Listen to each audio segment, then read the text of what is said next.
이번 시간에는 요즘 많은 투자자들의 관심사인 우주산업, 그 투자 전략을 짚어보겠습니다. 정의훈, 유진투자증권 연구원 모셨습니다. 어서 오세요. 네, 안녕하십니까. 네, 연구원님. 이제 올해 가장 큰 핫한 이슈 중에 하나는 아마 스페이스X가 아닐까 이런 생각을 저도 갖고 있습니다. 네. 그런데요, 원래 일론 머스크는 나 스페이스X만큼은 화성에 도착하기 전에는 상장하지 않겠다 이렇게 얘기한 걸로 저는 기억을 하는데 네. 갑자기 왜 이렇게 기업 공개를 앞당기게 된 겁니까? 사실 저도 놀랐어요. 예. 이게 지난해 12월부터 갑자기 확 불거지기 시작했거든요. 예. 그래서 처음에 언론 보도가 나왔을 때는 일론 머스크는 안 할 것이다라고 저도 같이 예상을 했었는데 이게 갑자기 말을 바꾼 배경에 대해서 몇 가지를 짚어드리면 첫 예. 번째는 스페이스X가 유의미하게 돈을 벌기 시작했다는 거예요. 그래서 유의미한 흑자가 나기 시작한 게 2023년부터였거든요. 네.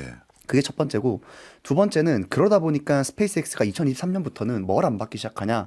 펀딩을 안 받기 시작해요. 예. 그래서 제가 지금 가지고 온 자료를 보시면 네. 이게 2002년에 스페이스X가 설립이 됐거든요. 예. 그리고 나서 돈을 못 벌다 보니까 거의 매년 이렇게 펀딩을 해왔었어요. 예. 그때마다 기업 가치를 평가받아왔는데 2023년부터는 펀딩을 안 받기 시작하니까 이때부터는 6개월에 한 번씩 뭐만 나오냐면 구주만 나오는 거예요. 아. 쉽게 말해서 직원들이 자사주를 가지고 있는데 예. 직원들은 이거를 팔고 싶어 할 수도 있잖아요. 그래서 예. 6개월에 한 번씩 그걸 모아서 시장에 냈는데 근데 그게 기존 투자자들이 아니라 이제 직원들이다 보니까 물량이 그렇게 안 많아요. 그래서 이제 많은 이제 투자자들이 여기에 엄청 많이 몰린 거예요. 네. 그래서 이 스페이스X의 이 기업 가치가 2024년도부터는 이렇게 6개월에 한 번씩 몇 배씩 뛰기 시작해요. 그렇네요. 그래서 이게 절정에 달했던 게 언제냐면 작년인데 예. 작년 중순에 스페이스X가 기업 가치 평가받은 게 4천억 달러였습니다. 네. 그런데 6개월 만에 연말 기준으로 8천억 달러까지 올라버려요. 이야, 2배 뛰었네요. 네. 그래서 일론 머스크가 저는 여기에서 생각이 많이 변했다고 생각을 해요. 본인이 생각한 스페이스X의 적정 밸류에이션을 도달을 했다라는 것이 첫 번째고, 이제 두 번째는 스페이스X가 워낙 커지다 보니까 네. 일론 머스크의 지분율이 상당히 높거든요. 네. 40%가 넘어요. 예. 그래서 이 스페이스X가 지분율이 높은 걸 바탕으로 사업을 전개해 나갈 경우에는 본인의 영향력이 더 커질 수 있다고 생각을 한 것 같아요. 아. 그래서 작년 연말부터 꾸준히 흘러나왔던 게 막 뭐 테슬라와 합병도 할 수 있다 뭐 이런 예. 얘기가 막 나왔었는데 일단 아직까지는 거기까지는 안 간 것 같고 네. 그래서 저는 올해도 그렇고 내년에도 그렇고 당분간은 일론 머스크가 스페이스X 중심의 우주 중심의 어떤 그런 사업적 전략을 좀 많이 펼치지 않을까 이렇게 전망을 하고 있습니다. 네. 스페이스X가 진짜 돈을 제대로 벌기 시작했다라는 걸 통계로 보여주셨는데 이렇게 여쭤볼게요. 그 위성 발사체 그 활용한 즉 인공위성 올려주는 거 이 사업으로 돈을 번 겁니까? 아니면 다른 뭐가 또 있나요? 크게 사업 부문은 두 가지로 말씀을 드릴 수 있을 예. 것 같아요. 어떤 부분으로 돈을 버냐면 첫 번째가 우주 로켓입니다. 네. 우주 로켓은 이제 청취자분들을 위해서 좀 쉽게 말씀을 드리면 돈을 받고 우주 수송을 발사해 주는 거예요. 네. 우리가 버스를 탈 때 버스 요금을 내고 먼 거리를 이동하는 것처럼 우주 공간으로 가기 위해서는 우주 로켓이라는 수송선이 필요하고 예. 그 수송선을 사용한 대가로 돈을 받는 거죠. 예. 그 수익 구조가 첫 번째가 있고요. 네. 두 번째는 스페이스X가 다른 나라 위성 혹은 다른 고객들의 위성도 발사해 주지만 예. 본인들의 위성도 발사합니다. 예. 그게 바로 이제 스타링크죠. 아. 그래서 스타링크 같은 경우에는 본인들의 위성을 발사해서 서비스를 내리는 거예요. 예. 그러면 서비스를 받는 수요자들이 거기에 대한 서비스에 대한 대가로 돈을 지불하겠죠. 예. 그래서 그 대표적인 서비스가 스타링크 통신 서비스인 거예요. 네. 그래서 요 두 가지로 크게 돈을 벌거든요. 네. 그런데 많은 분들이 스페이스X 하면 막 이렇게 로켓이 뻥뻥 날아가고 막 이런 네. 것들을 많이 보다 보니까 로켓이 돈을 많이 벌 거야라고 생각하는데 예. 스타링크가 훨씬 많이 벌고 아, 있어요. 그래요? 몇 배를 더 많이 벌고 있습니다.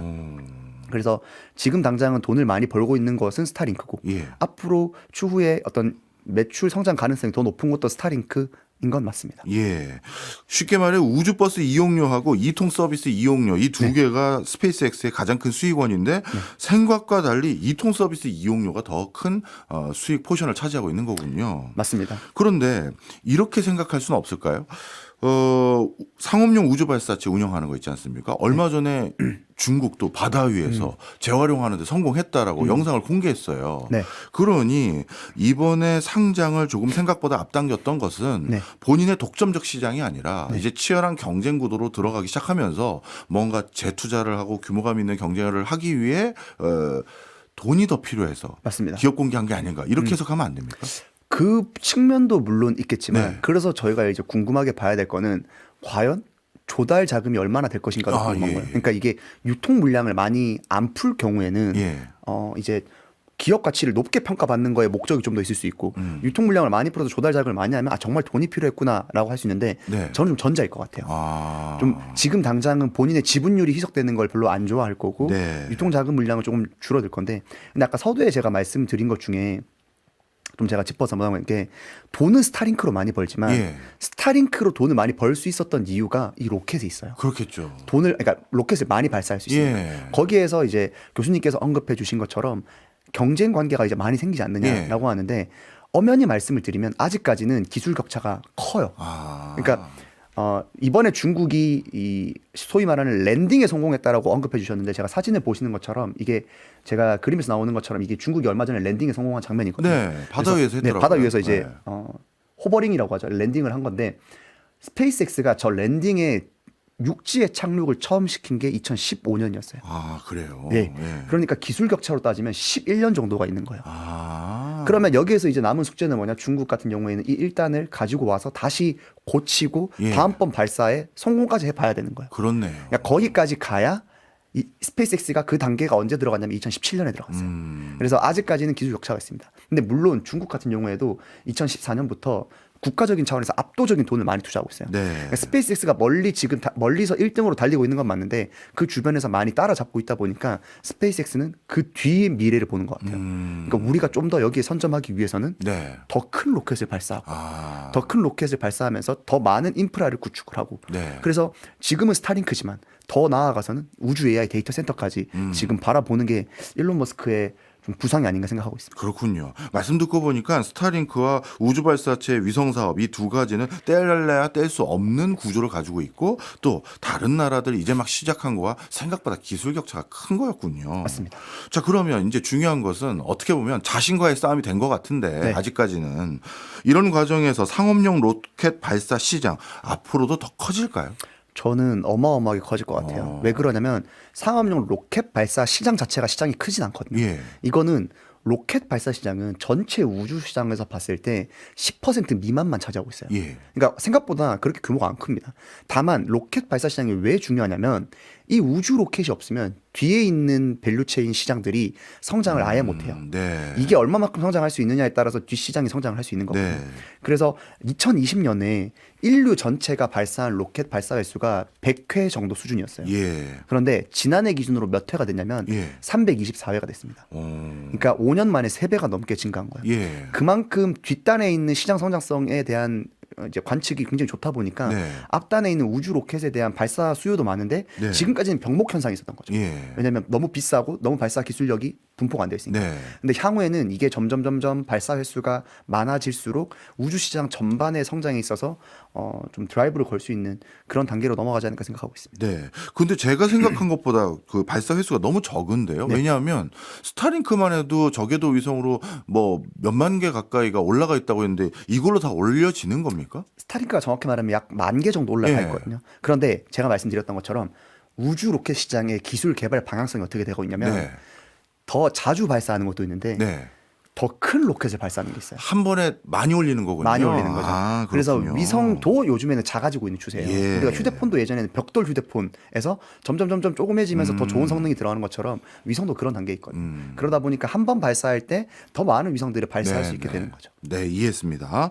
자, 그러면 이 앞으로 상업용 로켓 발사 시장이 점점 더 커질 수밖에 없다고 하셨는데 네. 기술적으로 지금 당장 돌파해야 될 허들 같은 거 있을까요?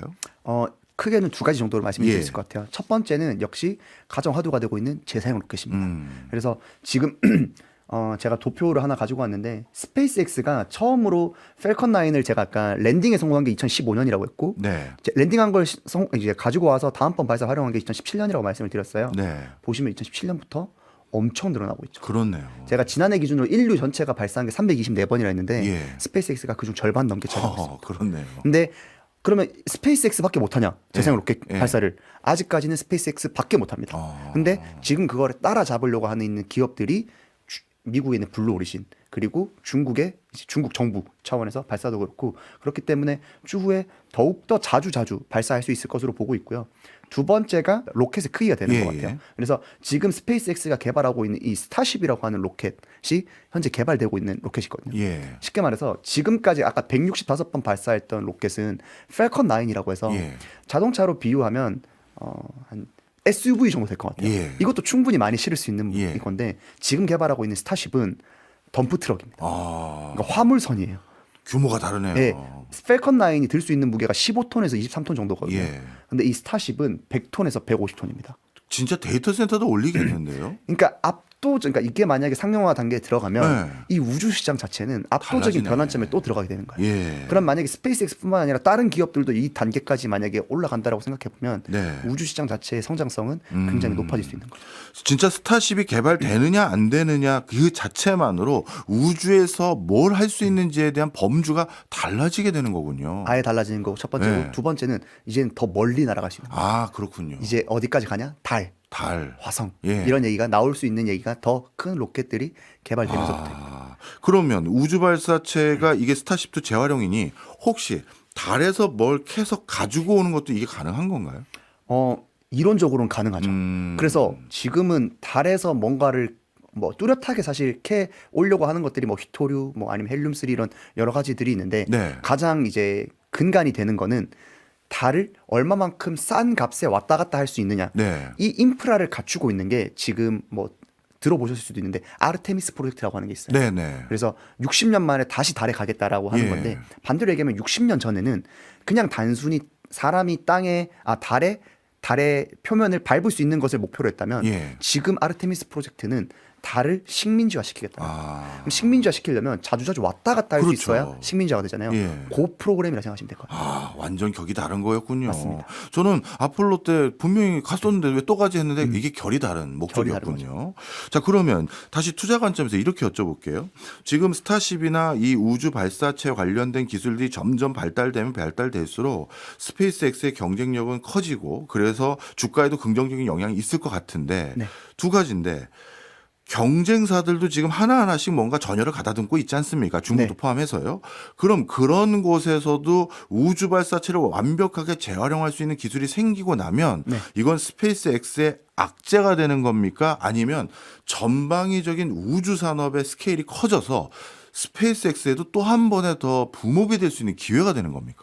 두 가지 측면이 다 작용할 것 같습니다. 네, 아무래도 지금 현재 시점에서 스페이스X는 경쟁사들을 크게 견제하진 않고 있어요. 아예 신경도 안 써요? 왜냐하면 본인들이 생각했을 때 이제 좀 격차가 좀 나 있다라고 생각을 하다 보니까 실질적으로 기술적인 격차가 좀 많이 나 있는 상태거든요. 그래서 지금 스페이스X는 어떤 식이냐면 우리 다 같이 우주 경제를 한번 키워보자. 그러니까 너희들도 한번 열심히 해봐, 잘해봐. 그래야 왜냐하면 나머지 기업들이 커져야 위성에 대한 수요가 늘어나야 스페이스X도 돈을 받고 발사를 해줄 수 있잖아요. 그렇죠. 그러다 보니까 그런 측면이 첫 번째가 있고 두 번째는 아무래도 여러 국가들이나 기업들이 여기에 참여를 해서 시장 전체가 커질 경우에는 섹터로 분류가 되는 거죠. 그러니까 우리가 지금까지는 우주 산업이라고 잘 안 불렀었어요. 그렇죠. 우주 테마성의 이제 움직임이 강했는데 그 가장 큰 이유 중 하나도 어떻게 보면 주도주들이 없었어요. 그러니까 시가총액이 제대로 된 규모가 없었고 규모가 있는 기업들은 보통 보잉이나 로키드 마틴처럼 방산, 항공 이쪽으로 많이 얽혀 있었는데 순순히 이제 스페이스라고 하는 이 우주 산업 테마가 형성될 경우에는 기관 자금이라든지 패시브 자금들도 훨씬 더 많이 들어올 수 있게 되는 거죠. 그렇네요. 그리고 산업이 되면 전후방 산업도 형성되기 때문에 뭐 우주 발사체를 만들거나 위성을 만드는 데 들어가는 비용도 실질적인 부품 조달 비용도 훨씬 더 저렴해질 수 있으니까 그런 점에서도 분명 장점이 있을 것 같은 생각은 듭니다. 자, 그러면 이런 과정에서 지금 스페이스X의 가장 뭐 큰 경쟁 후보 회사 이게 블루 오리진이라고 봐야 됩니까? 중국 회사라고 해야 될까요? 저는 블루 오리진이라고 말씀드리고 싶어요. 왜냐하면 블루 오리진은 우리가 일론 머스크 하면 제일 유명한 기업이 사실 테슬라였잖아요. 그렇죠. 일론 머스크가 테슬라 지분을 맨 처음 취득한 게 2004년이었어요. 근데 스페이스X를 언제 설립하냐면 그보다 2년 빠른 2002년에 설립을 해요. 그러니까 테슬라 지분보다는 스페이스X 우주에 대한 꿈이 더 먼저 있었던 거죠. 그런데 제프 베조스, 아마존의 제프 베조스 아시죠? 제프 베조스는 블루 오리진이라고 하는 로켓 기업을 언제 설립하냐면 2000년에 설립을 해요. 야, 더 먼저였네요. 2년 더 먼저 했어요. 그래서 이 두 사람은 굉장히 예전부터 우주 산업에 굉장히 진심이었거든요. 그런데 어떤 좀 기술적인 측면에서는 최근 들어서 많이 좀 격차가 벌어진 건 사실이에요. 네. 그런데 블루 오리진도 최근에 많이 따라잡고 있어요. 블루 오리진은 뉴글렌이라고 하는 우주 로켓이 네. 작년 11월 달에 랜딩에 성공을 했어요. 예. 그리고 랜딩한 거를 가지고 와서 다음번 발사에 언제 시도하느냐? 예. 그게 이번 달 말이에요. 아. 그러니까 지금 며칠 뒤면 아마 곧 발사가 예정되어 있는데 그렇게 된다라고 해서 만약에 성공을 하게 되면 네. 재사용 로켓 상용화가 된 두 번째 기업에 진입하게 되는 거죠. 그렇군요. 그러면 제프 베조스의 블루 오리진뿐만 아니라 뭐 형제 기업이라 할 수 있는 아마존도 위성 사업을 굉장히 활발하게 진행할 수 있는 이제 시작점이 될 수 있다라고 생각하고 있습니다. 네. 앞서 말씀 주시기를 스페이스X 같은 경우는 그 재활용을 해서 본인들이 하고자 했던 사업 중에 하나인 스타링크로 더 엄청난 돈을 지금 벌고 있고 스타링크 사업을 잘 운영 관리하는데 이걸 위성 발사체 재활용을 잘 쓰고 있잖아요. 블루 오리진은 그냥 단순히 남의 위성 올려주는 걸로만 쓰는 겁니까? 아니면 블루 오리진도 스타링크 같은 사업 다른 뭔가 수익 모델을 꿈꾸고 있는 게 있나요?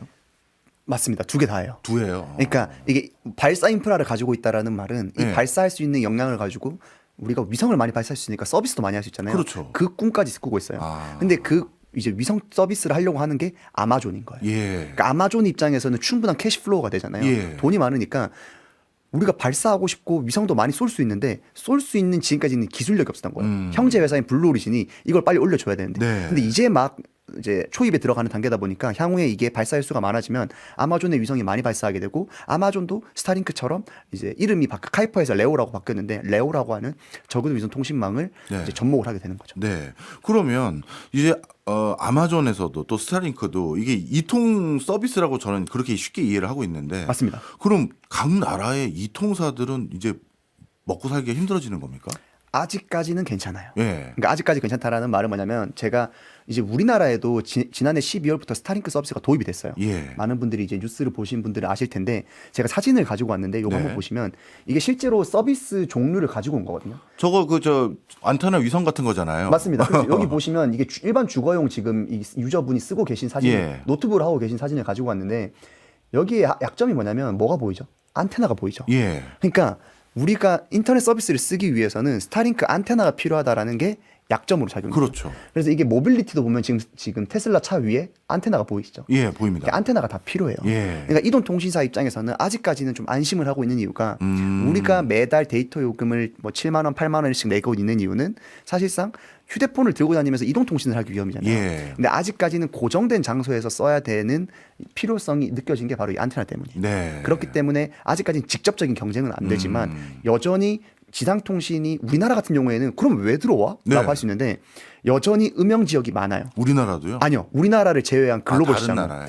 스타링크는 무조건 글로벌 시장입니다. 네. 저궤도 위성통신은 우주에 깔기 때문에 첫 번째 이유가 그거고 두 번째는 그럼 우리나라는 굳이 안 들어와도 되지 않나? 네. 생각할 수 있잖아요. 근데 왜 들어오냐면 두 가지 이유가 있어요. 첫 번째는 들어와도 추가적인 비용이 안 들어요. 왜냐하면 위성은 다 깔려 있거든요. 그렇네요. 우리나라에 들어온다고 해서 추가적으로 위성을 깔 필요가 없어요. 그건 달리 말하면 굳이 안 들어간다고 배려를 칠 필요가 없는 거네요. 그렇죠. 네. 만약에 우리나라에서 유저가 한 명이라도 사용한다라고 하면 네. 안테나도 돈 받고 팔면 되고 그렇죠. 요금도 통신요금을 받으면 네. 돼요. 그러니까 안 들어올 이유가 없는 게 첫 번째 이유고요. 예. 두 번째는 우리가 B2C 생각만 하니까 수요가 없다고 생각할 수 있는데 네. 어디도 있죠. B2B도 있어요. 예. 대표적으로 항공사, 예. 해운사. 아. 우리가 비행기 타면 뭐 해야 되죠? 비행기 모드 해야 되죠. 맞아요. 그럼 인터넷이 안 되잖아요. 그렇네요. 그런데 지상 통신이 못 들어가니까 인터넷이 안 됐거든요. 네. 그런데 저궤도 위성 통신 같은 경우에는 음영 지역이 없습니다. 그렇네요. 비행기에서도 이제 조만간 인터넷을 쓸 수 있는 시대가 오게 되는 거죠. 우리나라에서도 충분히 진출을 당연히 해야 되고 나름대로 틈새 시장이 충분히 있었군요. 제가 이걸 여쭤본 이유가 이제 스페이스 X나 이런 것들을 투자하려면 네. 이 시장 규모가 어느 정도인지 우리가 계산을 해야 되지 않겠습니까? 맞습니다. 그래야 주가 상승 여력이 어디까지 있는지를 알 텐데 그러면 이 스타링크라는 게 우리 SK텔레콤이나 유플러스나 뭐 또는 KT 같은 거와 경쟁 구도인 건지 아닌지를 판단하는 게 또 중요한 관건이라서 그래서 여쭤본 건데 나름대로 일정 부분 시장을 빼앗길 수 있는 여지조차도 있기도 있네요. 이게 지금은 스타링크가 서비스 퀄리티만 봤을 때는 네. 우리가 일반적으로 쓰는 인터넷 서비스 퀄리티랑 거의 비슷하게 나와요. 예. 그런데 이동통신이나 약점 때문에 아직까지는 머물러 있잖아요. 예. 그래서 이 부분을 개선하기 위해서 스타링크도 다이렉트 투 셀, D2C라고 하는 걸 개발 중에 있어요. 예. 그건 뭐냐면 안테나를 안 거치고 다이렉트로 휴대폰으로 갈 수는 없을까? 예. 라는 건데 아직까지는 기술적 한계 때문에 문자 정도만 됩니다. 문자만. 일부 지역에서. 네. 그래서 아직까지는 여기 머물러 있지만 추후에 시간이 지날수록 아까 말씀드렸죠. 더 좋은 위성을 발사하고 그렇죠. 더 많이 발사하고 그러다 보면 이 부분에 대한 퀄리티도 올라가기 마련이고 그렇네요. 그 단계까지 올라서게 되면 예. 기존에 있는 지상통신 사업자들과도 좀 껄끄러운 관계가 될 수는 있을 것 같아요. 충분히 그렇겠는데요. 물론 이게 주파수 대역을 할당하고 이런 문제도 좀 있긴 있거든요. 예. 좀 복잡하긴 한데 어쨌든 그런 부분에서는 사업 성장 가능성이 굉장히 높다라고 저는 평가하고 있습니다. 네, 그 이해했습니다. 자, 그리고 또 한 가지 여쭤볼게요.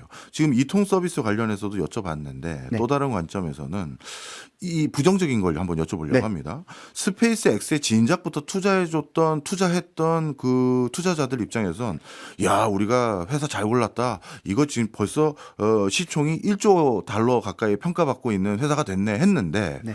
이번에 스페이스 X만 상장하는 게 아니라 XAI와 합병을 해서 상장한다고 했단 말이에요. 맞습니다. 근데 XAI는 이 지금 진흙탕 싸움을 해야 될 AI 분야, 그것도 생성형 AI 분야에서 엄청난 투자가 들어가야 되는데 이 두 개를 합병하면 아니 스타링크로 돈 잘 벌고 있었는데 그 돈 죄다 XAI에다 쏟아부어야 되면 이거 괜히 스페이스 X의 원래 주주들은 구주주들은 우리 주주 가치만 희석되는 거 아닌가, 깎여먹는 거 아닌가 이런 걱정도 할 것 같은데 어떻게 보세요?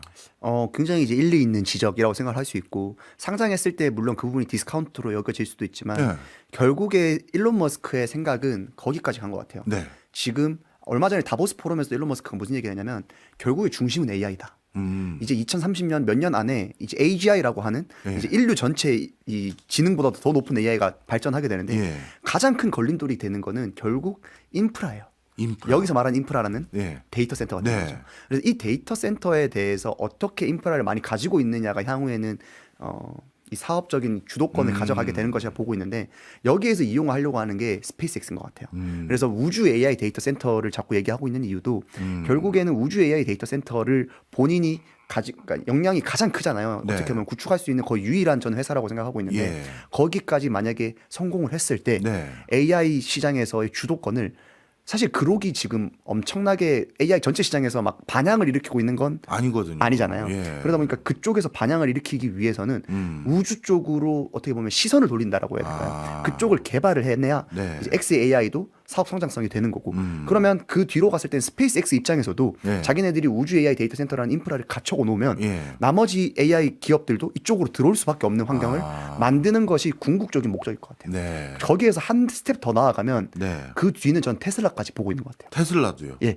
지금 테슬라를 최근에 보면 사업적 흐름이 어떻게 변하고 있냐면 전기차 시장에서 예. 로봇 시장으로 바뀌고 바꾸고 있어요. 있죠. 예. 로봇 시장으로 바뀌고 있는 이유도 결국 이 로봇 시장에서 옵티머스라고 하는 로봇이 더욱더 더 좋은 성능을 내기 위해서는 네. 하드웨어 측면에서의 개발도 필요하지만 예. 더 좋은 소프트웨어가 탑재가 돼야 돼요. 그렇겠죠. 그럼 거기에 필요한 게 누구냐?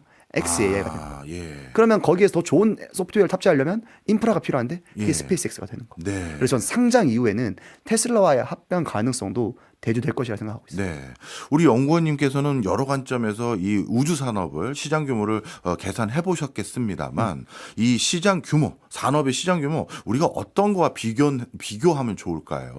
저는 대표적으로 최근에 많이 비교되고 있는 것 중에 하나는 로봇 시장인 것 같아요. 로봇 시장만큼요? 네. 와. 그러니까 로봇 시장이라고 하는 것도 네. 사실상 최근 들어서 좀 많은 그러니까 원래도 로봇 시장이 있었는데 기술이라든지 어떤 비용이라든지 이런 부분들이 줄어들게 되면서 네. 상용화 단계로 확 들어가고 있는 그렇죠. 단계거든요. 그러다 보니 이제 여기에서 유용성이라고 하는 것들이 많이 대두가 되고 있고 예. 그래서 많이들 뛰어들고 있는데 우주 시장도 그런 부분의 측면에서 봤을 때 물론 로켓 시장에서의 접근성이 로봇만큼 편하진 않아요. 예. 그래서 아직까지는 로봇 시장만큼의 폭발적인 성장은 안 일어나고 있는데 그 단계에서 결국 점차 기술 부분이 보편화되기 시작하면 네. 그 단계까지 넘어갈 수 있는 시장도 이 우주 시장이지 않을까 이렇게 감히 말씀드리고 싶습니다. 그렇군요. 이 요즘 우리나라 기업들 중에서도 로봇과 관련돼서 특정 소재나 부품이나 뭐 이런 것들을 담당한다라고 하는 이유 때문에 담당할 것으로 보여진다는 이유 때문에 주목받는 회사들이 많은데 네. 스페이스 X도 그러면 우주 산업화 되면 뭐 전후방 밸류체인이 생길 거 아니겠습니까? 네. 그 밸류체인을 기반으로 해서 입지를 구축할 것 같은 기업들 있을까요? 일단 가장 중요한 거는 전 예. 두 가지 정도로 보고 있는 게 예. 첫 번째가 우주 인프라를 얼마만큼 잘 가지고 있느냐. 여기서 말하는 인프라라고 하는 거는 결국에는 발사 기술력이에요. 발사 기술력. 예. 그래서 저는 이 발사 기술력을 제대로 갖추고 있는 기업이 사실 아까 서두에도 말씀드렸지만 얼마 안 되잖아요. 예. 스페이스X나 기케바야 블루 오리진. 예. 그러다 보니 서비스 시장에서는 이런 대형 기업들이 상당 부분 차지할 것 같아요. 그래 혹은 아니면 위성을 이미 많이 깔아뒀거나. 네. 그래서 서비스 쪽에서는 그런 부분에 대한 인프라를 제대로 갖추고 있는 기업들을 보시라고 말씀을 드리고 싶고, 네. 아니면 이 기업들에게 납품을 할 수 있는, 네. 그러니까 레퍼런스를 가지고 있는 기업들이 좋은 것 같아요. 예. 그러니까 예를 들면 뭐 아마존이나 뭐 스페이스X의 납품 경력이 있다든지, 아니면 혹은 내가 위성을 여러 개를 만들어 본 레퍼런스가 있는 기업들이 네. 추후에 진입하는 국가들이나 기업들로 입장에서 봤을 때는 수주를 할 수 있는 이유가 되거든요. 네. 그래서 국내에서도 봤을 때 예. 이렇게 아직까지 이게 뭐 예를 들면 바이오처럼 예. 신약이 딱 나왔다가라고 중요한 게 아니라 예. 이 신약이 이미 유통이 돼서 여러 쪽에서 많이 사용이 돼 봤다라고 하는 그런 레퍼런스를 중점적으로 보시면 좋을 것 같습니다. 네. 뭐 우주 데이터 센터라고 앞에 우주자가 붙었으니까 네. 뭐 기존의 육상에다 건립했던 데이터 센터를 그냥 그대로 우주로 올리면 되는 겁니까? 아니면 여기에 별도의 기술력과 새로운 부품 소재가 들어가는 겁니까? 그냥 이렇게 우리가 막연하게 생각하면 네. 우주 데이터 센터 하나를 크게 올린다고 생각하는데 네. 그런 형태가 아니라 분산형 데이터 센터예요. 예. 그러니까 그게 뭐냐면 렉이라고 하잖아요. 예. 쉽게 말해서 하나하나의 렉들이 예. 조그마한 위성들이 되는 거예요. 그러면 이 렉들이 결국엔 같이 있어야 연산이 되는 예. 건데 어떻게 하냐면 위성 간 통신, 위성 간 레이저 통신이라고 해서 예. 광통신이라고 하거든요. 그거를 통해서 연결을 한 다음에 자기네들끼리 연산을 하고, 그러면 렉 하나하나가 연산하는 과정도 컴퓨터가 될 수 있지만 예. GPU가 될 수 있지만 거기에 달려있는 태양광 패널을 통해서 전력 공급까지 같이 할 수 있는 거예요. 물론 제가 이렇게는 말씀을 드렸지만 지금 학계에서도 갑론을박이 굉장히 많은 이슈가 예. AI 우주 데이터 센터예요. 예. 된다라는 측과 안 된다라는 측이 굉장히 팽팽하게 맞서고 있어요. 네. 물론 냉각 문제라든지 이슈들이 굉장히 산재해 있는데 그런 이슈들을 결국에는 얼마만큼 잘 해결해서 상용화 단계까지 갈 수 있느냐도 지금 업계에서 가장 좀 주목되고 있는 부분이 아닌가 생각하고 있습니다. 네. 사실 기술을 보면 의구심 있는 부분이 있었지만 참 우리 인류들은 결국 해내는 게 또 흐름인 것 같아서 우주산업 주목은 충분히 해볼 가치가 있는 것 같습니다. 네. 알겠습니다. 앞으로 가장 핫할 분야 중에 하나인 우주산업 오늘 정말 제대로 배웠네요. 다음에 또 나와주세요. 네. 지금까지 정희훈 유진투자증권 연구원이었습니다. 고맙습니다. 감사합니다.